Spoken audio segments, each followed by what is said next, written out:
बिस्मिल्लाहिर्रहमानिर्रहीम। हमारा आज का टॉपिक एमडी का topic number 5 कंजॉइनिंग mistakes.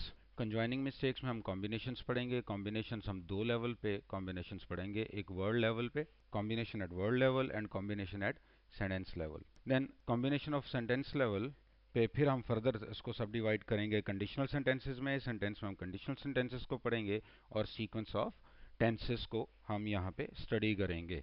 World level पे हम सबसे पहले कंजंक्शंस को डिस्कस करेंगे। कंजंक्शन को इकट्ठा या कौन इकट्ठा जंक्ट ज्वाइन करना। तो कंजंक्शंस ऐसे वर्ड्स होते हैं जो दो वर्ड्स को, दो सेंटेंसेस को, दो क्लॉजेस को ज्वाइन करते हैं, उन्हें कंजंक्शंस कहते हैं। कंजंक्शंस की तीन टाइप्स होती हैं। One is coordinating conjunctions, then correlative conjunctions और फिर सबऑर्डिनेटिंग कंजंक्शंस।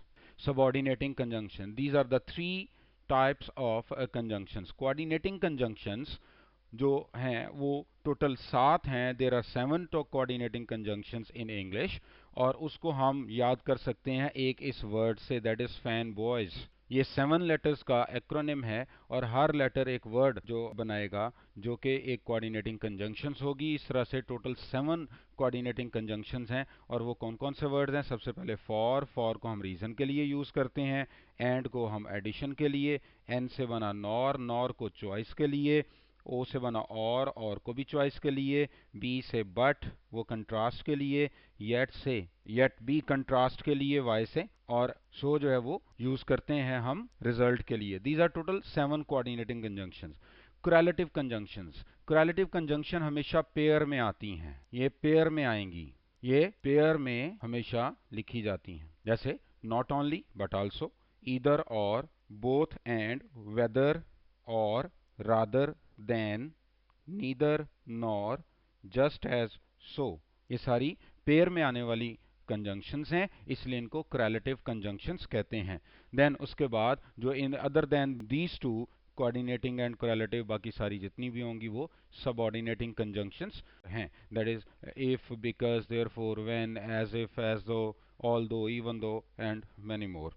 नेक्स्ट हम चलते हैं जी कोऑर्डिनेटिंग कंजंक्शंस पे। कोऑर्डिनेटिंग कंजंक्शन में जैसे हम पढ़ के आए हैं फैन बॉयज, फैन में एफ से फॉर बना, ए से एंड, एन से नॉर, बी से बट, ओ से और, वाई से yet, S for so. So these are the 7। और फैन बॉयज हमेशा दो सेंटेंसेस को ज्वाइन करेंगी और ज्वाइन करके वो कंपाउंड सेंटेंस बनाएंगी।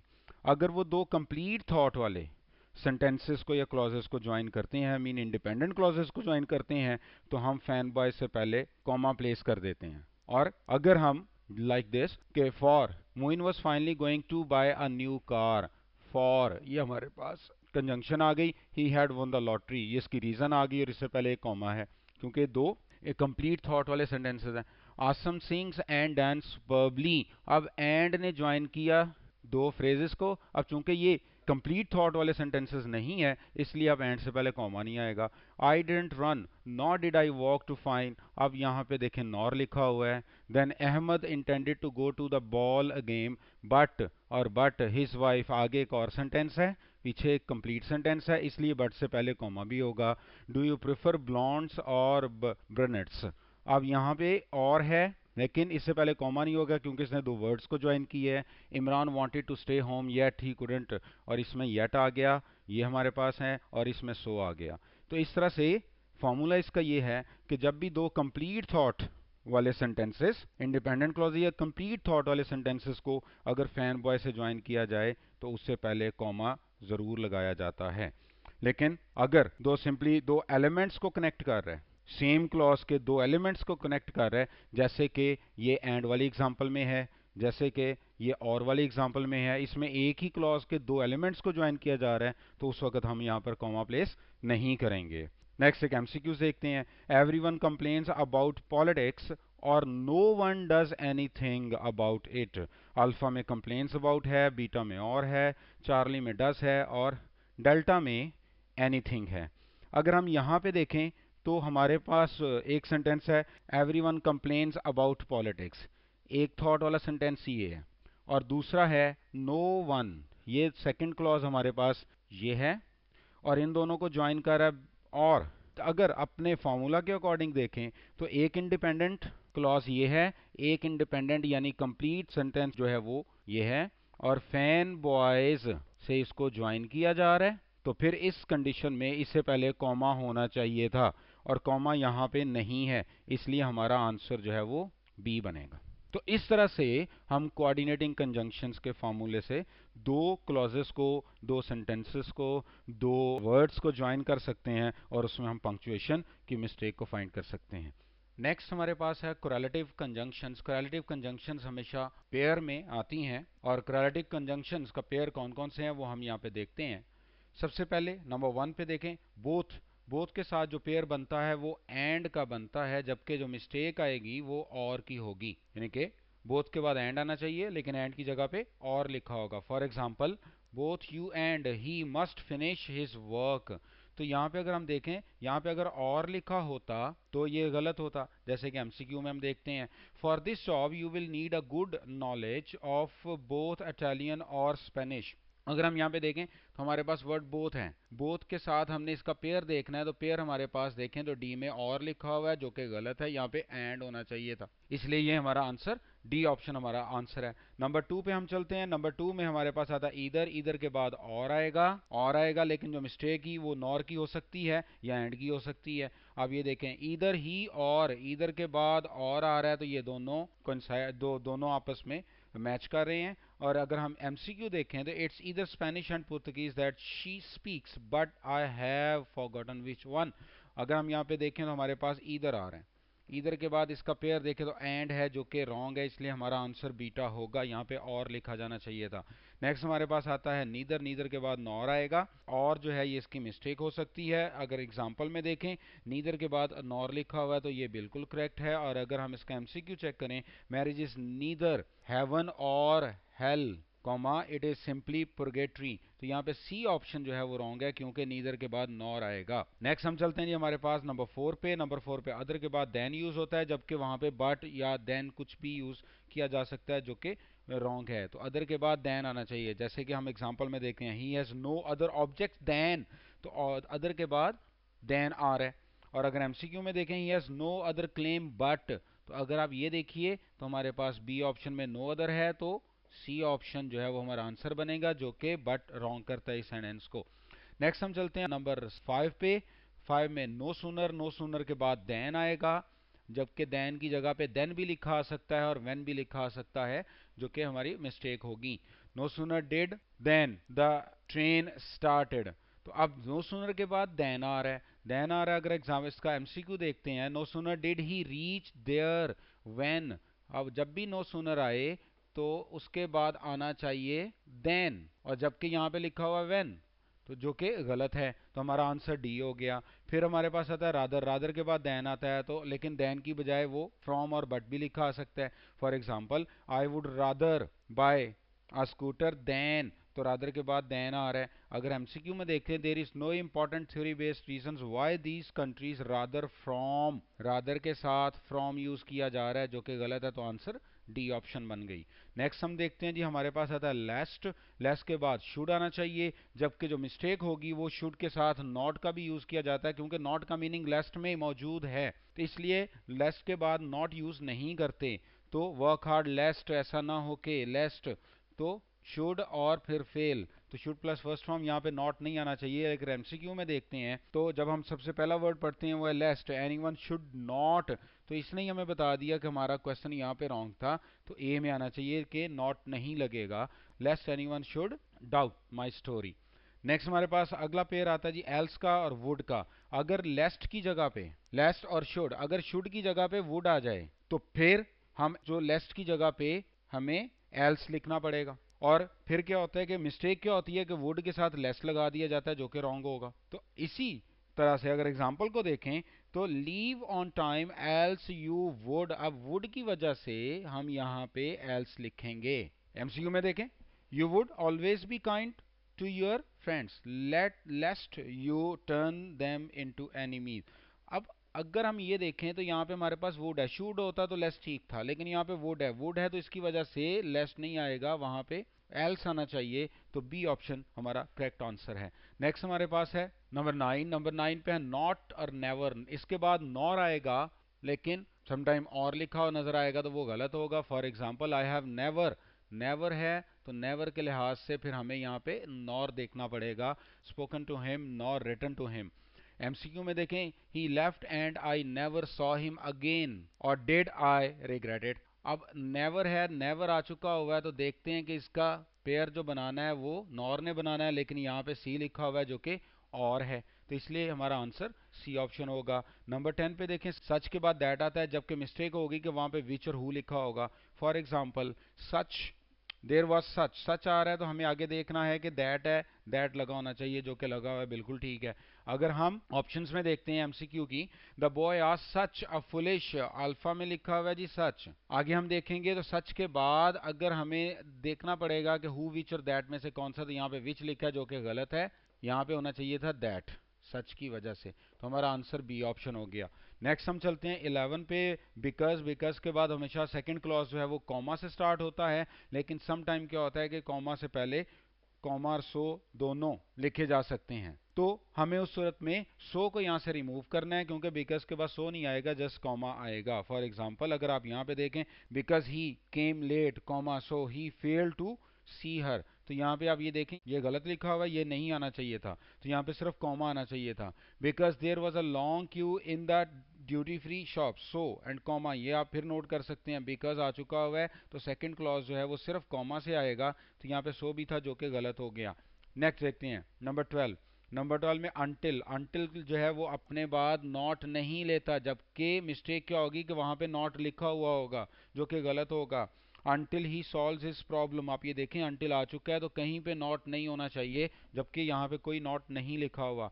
अगर हम एमसीक्यू में देखते हैं, she weighted until her coffee had not, जबकि अनटिल आ चुका हुआ है, तो डायरेक्ट हम देखेंगे कहीं पे नॉट नहीं आना चाहिए, नॉट है तो वो गलत है, इसलिए आंसर ए ऑप्शन हो जाएगी। नेक्स्ट हम चलते हैं जी, हमारे पास आता है नंबर 13, 13 में नॉट ओनली है तो इसका पेयर बट ऑल्सो के साथ बनेगा, जबकि उसमें से ऑल्सो को मिसिंग कर दिया जाए, जस्ट बट लिख दिया जाए तो वो गलती कंसीडर किया जाएगा।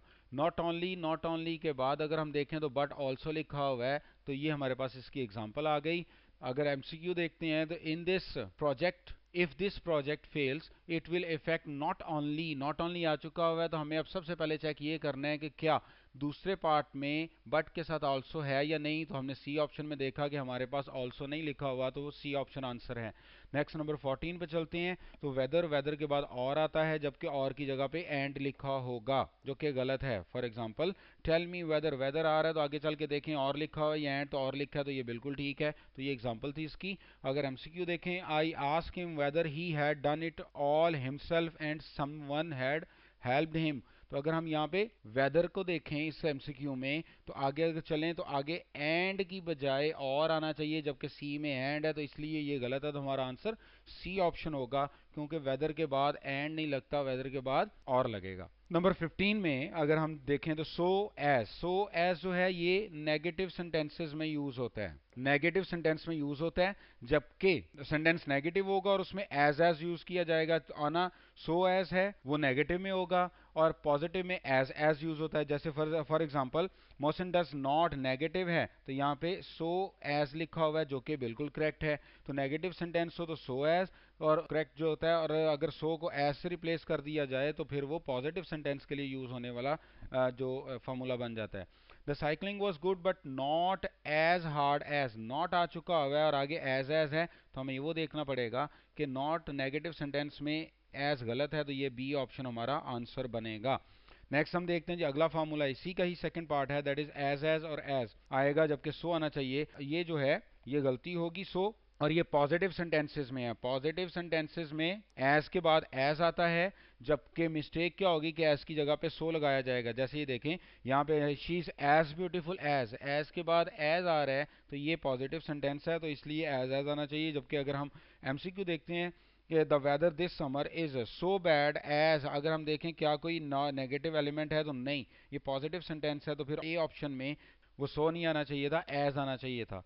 तो अगर नेगेटिव सेंटेंस हो तो सो के बाद एज आता है, और अगर पॉजिटिव सेंटेंस हो तो एज यूज करते हैं। नेक्स्ट हमारे पास ये आता है नंबर 17। नंबर 17 में सेम सेम के बाद दैट यूज करेंगे और मिस्टेक ये होगी कि उसके बाद विच लिखा होगा। For example, this is the same book that I wanted, same book that I wanted. अगर हम एग्जाम्पल को देखते हैं, the man we met yesterday in Paris is the same man whom, अगर यहाँ पे आप देखें तो सेम आ रहा है, तो सेम की वजह से आप यहाँ पे डी ऑप्शन में चलें तो यहाँ पे आपको दैट आना लगाना चाहिए था, जबकि यहाँ पे एज लगा, जो दैट लगा होना चाहिए था, जहाँ पे होम लगा हुआ है वो रॉन्ग हो गया। नंबर 18 में अगर हम देखें तो नंबर 18 में टू लगा हुआ है, तो इसके बाद two plus first form of verb आती है, जबकि टू की जगह पे जो मिस्टेक होगी वो वेरी होगी, कि इस वेरी को टू की जगह पे लगा दिया जाएगा, जो कि गलत होगी। For example, this water is too cold, तो आगे आप देखें to drink, too cold to drink लिखा हुआ है, तो ये हमारे पास नेक्स्ट है। अगर हम इसको देखें, it's only very easy for them to deny responsibility, अगर हम यहाँ पे देखें तो इन्फिनेटिव है, इसके लिहाज से यहाँ पे वेरी की बजाय सिर्फ टू आना चाहिए था, तो ये हमारा आंसर बी ऑप्शन आंसर है। नंबर 19 को देखते हैं, एज इफ आ जाए या एज दो आ जाए तो उसके बाद वर यूज करते हैं, जबकि मिस्टेक क्या होगी कि वॉज वर की जगह पे लगाया जाएगा। He behaved as if he were a teacher, तो ये हमारे पास इसकी एग्जाम्पल है। अगर इसके एमसीक्यू देखें, the storm was rising and it was as if it was the end of the world. अब जब अगर हम बी ऑप्शन को देखते हैं जहाँ पे एज इफ लिखा है, तो इसके बाद हम देखें तो वॉज लिखा हुआ है, वॉज की वजह जो गलत है यहाँ पे आना चाहिए था वर, तो ये जो सी ऑप्शन है ये हमारा आंसर होगा। तो ये हमारे पास correlative कंजंक्शंस के कुछ पेयर थे और उनके प्रोबेबल मिस्टेक्स थी। सेकंड हम चलते हैं कंजंक्टिव एडवर्ब्स। ये एडवर्ब्स होते हैं, कंजंक्टिव एडवर्ब्स, ऐसे ये बेसिकली एडवर्ब होता है, लेकिन ये एडवर्ब क्या करता है, ये कनेक्ट करता है एक क्लॉज को दूसरे, यानी कि ये होगा एडवर्ब लेकिन फंक्शन करेगा कंजंक्शन का, इसलिए इसको कंजंक्टिव एडवर्ब हम कहते हैं। For example, Jameel kept talking in class, therefore ये रिजल्ट है, एडवर्ब है, एडवर्ब ऑफ सेंटेंस भी इसको कहते हैं। तो लेकिन ये ज्वाइन कर रहा है दो क्लॉजेस को, तो इस सूरत में क्या होगा कि जब भी कंजंक्टिव एडवर्ब आ जाए तो कंजंक्टिव एडवर्ब से पहले सेमी कॉलन और बाद में कॉमा यूज करते हैं। इसी तरह से अगर आप देखें कि इसमें नीचे दूसरी एग्जांपल में हॉएवर है, हॉएवर से पहले भी सेमी कॉलन और बाद में कॉमा, तो जब भी कंजंक्टिव एडवर्ब दो क्लॉजेस को ज्वाइन करेगा तो हम हमेशा उससे पहले सेमीकोलन बाद में कॉमा प्लेस करेंगे। और ये कुछ कंजंक्टिव एडवर्ब्स की लिस्ट है, accordingly, also, besides, consequently, conversely, finally, furthermore, hence and so on, ये पूरी लिस्ट आपके पास सामने लिखी हुई है। इसका फॉर्मूला ये है कि जब भी कंजंक्टिव एडवर्ब्स दो क्लॉजेस को, मेन क्लॉजेस को ज्वाइन करेगा तो उससे पहले सेमीकोलन बाद में कॉमा प्लेस किया जाएगा, ये इसका बेसिक फार्मूला है। We wanted to spend the day at the beach, however it rained so we stayed home. अगर अब यहां तक एक क्लॉज बनता है हमारे पास, यहां से लेके एक क्लॉज और ये हमारे पास सेकंड क्लॉज, इसको ज्वाइन कर रहा है हाउएवर, लेकिन अगर हम इसकी पंक्चुएशन देखें तो देयर इज नो पंक्चुएशन, इसलिए ये हमारा गलत हो गया, तो सी ऑप्शन हमारा आंसर है। अगर इससे पहले सेमीकोलन बाद में कॉमा लगा दें तो हमारा ये आंसर करेक्ट हो जाएगा। टेंस कॉम्बिनेशन, टेंस कॉम्बिनेशन में हम सीक्वेंस ऑफ टेंस को यूज करते हैं। हमारे पास नॉर्मल रूटीन में ये होता है कि पास्ट के बाद पास्ट ही यूज करते हैं, तो हम देखेंगे कि टेंस को जब कंबाइन किया जाता है तो फिर कौन कौन से एस्पेक्ट्स उसमें आते हैं। तो हम लोग सबसे पहले व्हेन से देखते हैं कि व्हेन जो टाइम क्लॉज शुरू करता है, और व्हेन जो होता है ये हमेशा, व्हेन वाला जो पार्ट ऑफ सेंटेंस होता है ये दो तरह के टेंसेस में आ सकता है, या तो ये पास इंडेफिनेट टेंस में आएगा या ये प्रेजेंट इंडेफिनेट टेंस में आएगा। अगर व्हेन वाला पार्ट पास इंडेफिनेट टेंस में हो तो उसके सेकंड पार्ट वाला जो सेंटेंस का होगा वो पास परफेक्ट में होगा, और अगर व्हेन वाला पार्ट प्रेजेंट इंडेफिनेट में हो तो सेकंड पार्ट जो है वो फ्यूचर परफेक्ट में होगा। फॉर एग्जाम्पल, अगर हम यहाँ पे देखें तो हमें व्हेन नजर आ रहा है, तो व्हेन वाला पार्ट जो है वो देखें तो सेकंड फॉर्म में है, तो अगर व्हेन वाला पार्ट सेकंड फॉर्म में है तो शायद दूसरा हिस्सा जो है वो पास परफेक्ट में होगा। और अगर यहाँ पे व्हेन वाले पार्ट को देखें और अगर उसका व्हेन वाला पार्ट प्रेजेंट इंडेफिनेट में है तो दूसरा पार्ट फ्यूचर परफेक्ट में होना चाहिए। तो ये हमारे पास इसकी एग्जांपल्स थी। एमसीक्यू देखते हैं, she had just turned over the super sticks when the telephone had रंग। हमने अभी देखा कि व्हेन वाला पार्ट हमने जब डिसाइड किया कि व्हेन वाला जो पार्ट ऑफ सेंटेंस या क्लॉज होता है, टाइम क्लॉज होता है, ये पास्ट इंडेफिनिट में होना चाहिए, जबकि दूसरा पार्ट जो है वो पास्ट परफेक्ट में होना चाहिए। तो ये पास्ट परफेक्ट में है, ये पास्ट परफेक्ट में है, जबकि अगर हम ये देखें है ड्रंक तो ये भी पास्ट परफेक्ट में है, तो ये गलत हो गया। गलत है, इसलिए हमारा आंसर डी ऑप्शन बनेगी। यहाँ पे रैंग होना चाहिए था, पास्ट इंडेफिनिट। तो इस तरह से ये टेंस का कॉम्बिनेशन बनता है। अब टेंस कॉम्बिनेशन में जनरल रूल तो यही है कि पास्ट के बाद पास्ट टेंस आता है, लेकिन अगर हम इसकी एक्सेप्शंस देखें तो कुछ ऐसी कंडीशंस होती हैं कि जिसमें पास्ट के बाद प्रेजेंट भी यूज हो सकता है। वो कौन कौन सी कंडीशंस हैं? दो कंडीशंस होंगी, एक है यूनिवर्सल ट्रूथ की और दूसरा है देन की। अगर पास्ट के बाद यूनिवर्सल ट्रूथ हो तो प्रेजेंट यूज किया जाएगा, और अगर पास्ट टेंस के बाद देन आ जाए तो देन से नेक्स्ट पार्ट जो है वो प्रेजेंट में हो सकता है। He told me that Hindu burns their dead. अब अगर हम देखें दैट से पहले टोल्ड लिखा हुआ है, पास्ट है, लेकिन चूंकि ये यूनिवर्सल ट्रूथ है तो इसलिए ये प्रेजेंट में होगा। और अगर हम इधर देखें देन से पहले अगर लव्ड है, he loved me more than he loves you, तो इसलिए देन के बाद हम प्रेजेंट यूज कर सकते हैं। For example, Galileo maintained that the earth moved around the sun. अब ये उसने एक साइंटिफिक ट्रूथ बताया है जो कि प्रेजेंट में आना चाहिए, बेशक पहले पास्ट है लेकिन ये आना चाहिए प्रेजेंट में, तो इसलिए मूव जो है वो रॉन्ग हो जाएगा, यहाँ पे मूव्स आएगा। नेक्स्ट हम चलते हैं कंडीशनल सेंटेंसेस पे। कंडीशनल सेंटेंसेस की चार टाइप्स होती हैं, that is zero conditional, number one reality होगी उसमें, first conditional possible conditional, second conditional probable conditional, and third conditional impossible conditional. These are the four types of conditional sentences. सबसे पहले हम discuss करेंगे जीरो कंडीशनल को। Zero conditional में एक part जो है वो कंडीशन शो करेगा, दूसरा पार्ट उसका रिजल्ट दे रहा होगा। इसका फॉर्मूला ये होता है कि कंडीशन वाले पार्ट में प्रेजेंट सिंपल होता है तो दूसरे वाले पार्ट में भी प्रेजेंट सिंपल ही यूज होगा, और कंडीशनल सेंटेंसेस जो है वो मोस्ट प्रोबेबली इफ से स्टार्ट होते हैं। तो इफ वाले पार्ट में अगर प्रेजेंट सिंपल है तो सेकंड पार्ट में भी प्रेजेंट सिंपल आएगा। और इसका यूज क्या होता है कि ऐसे facts which are generally true और साइंटिफिक फैक्ट्स, तो the condition always has the same result, यानी कि ये ट्रूथ के लिए यूज होते हैं। एक एग्जांपल देखते हैं, if you heat ice it melts. जब भी हम आइस को हीट करेंगे इसका रिजल्ट हमेशा ये आएगा, तो ये एक ट्रूथ है, इसलिए ये सिंपल जीरो कंडीशनल में आएगा। इफ वाटर रीचेज 100 डिग्रीज, अगर वाटर जो है वो 100 डिग्रीज तक पहुंचता है तो वो बॉयल करता है, तो इसलिए हमारा आंसर जो है वो डी ऑप्शन यहाँ पे आनी चाहिए थी, तो विल जो है यहाँ पे रॉन्ग होगा। नेक्स्ट हमारे पास फर्स्ट कंडीशनल आता है जी। फर्स्ट कंडीशन में कंडीशनल इफ वाले पार्ट में प्रेजेंट सिंपल होगा, तो सेकंड पार्ट में विल शैल के साथ वर्ब आएगा फर्स्ट फॉर्म में। तो इसमें आ possible situation in the future, predicting a likely result in the future if the condition happens। इसमें हो सकता है अगर कंडीशन पूरी की जाए तो रिजल्ट हमारा जो कंप्लीट हो जाए। देन इसमें एग्जांपल देखें, इफ इट रेन्स, अगर ये वाली कंडीशन पूरी हो जाए, we will cancel the trip, तो पॉसिबल है कि हम इस ट्रिप को कैंसिल कर दें, तो फ्यूचर आना चाहिए। If I will find her address I will send her N invitation, अगर इफ वाले पार्ट में तो विल आता ही नहीं है, तो इसलिए यही गलत हो गया, तो ए ऑप्शन आंसर। नेक्स्ट में सेकंड कंडीशनल में कंडीशन वाले पार्ट में आप देखें, इफ वाले पार्ट में पास्ट सिंपल होगा, दूसरे में वुड के साथ फर्स्ट फॉर्म ऑफ वर्ब आएगी, तो इसमें हाइपोथेटिकल और अनलाइकली सिचुएशंस होती हैं। For example, if they sold their house, अगर हम देखें इफ वाले पार्ट में सेकंड फॉर्म है तो दूसरे पार्ट में यहाँ पे वुड होना चाहिए था, साथ में फर्स्ट फॉर्म, तो यहाँ देखें यहाँ वुड भी लिखा हुआ है, तो ये हमारा आंसर जो एग्जांपल थी। If if I became president I would have reduce the salaries of all politicians. अगर आप यहाँ देखें ये बिकेम है सेकंड फॉर्म है, तो आप जाए अगले पार्ट में तो लिखा हुआ है वुड हैव रिड्यूस्ड, जो कि गलत है, यहाँ पे रिड्यूस होना चाहिए था वुड के साथ first form of verb. Then हम नेक्स्ट चलते हैं जी थर्ड कंडीशनल में। थर्ड कंडीशनल में इफ वाले पार्ट में पास्ट परफेक्ट होता है, तो दूसरे में वुड है और उसके साथ थर्ड फॉर्म ऑफ वर्ब।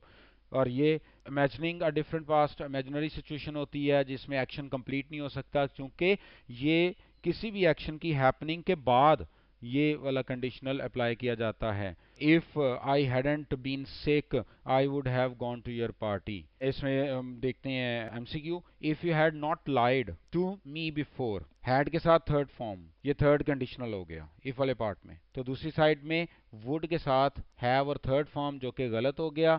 यहाँ पे वुड फर्स्ट फॉर्म लिखी है जो कि गलत है, तो वुड हैव थर्ड फॉर्म और वुड हैव बिलीव्ड होना चाहिए था। तो ये हमारे पास थर्ड कंडीशनल है। हम रिव्यू देखते हैं जी इस पूरे लेक्चर का आज के।